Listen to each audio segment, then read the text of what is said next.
Odisha plus खबर ही परिक्रमा पक्षर वक्तृता और क्विज प्रतियोगिता अनुष्ठित।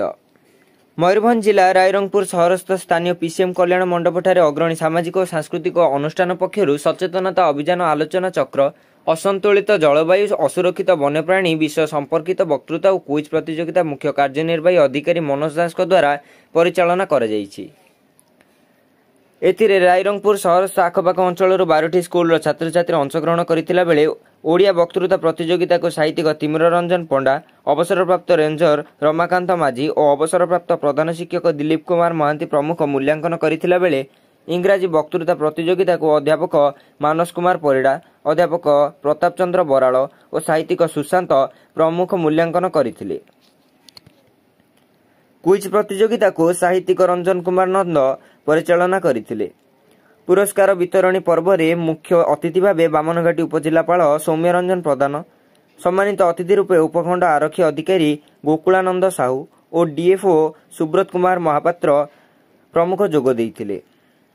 सभा प्रारंभ रे अतिथिगण को पुष्पगुच्छ और उपढोकन दे सम्मानित करा जायतिला।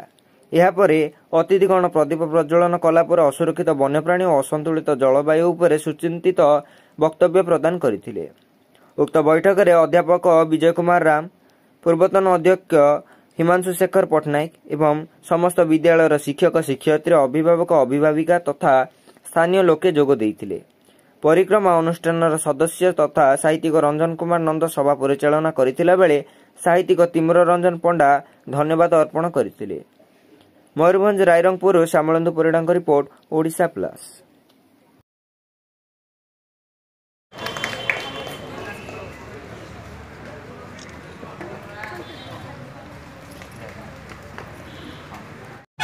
नीलाचल निवासाय नित्याय परमात्मने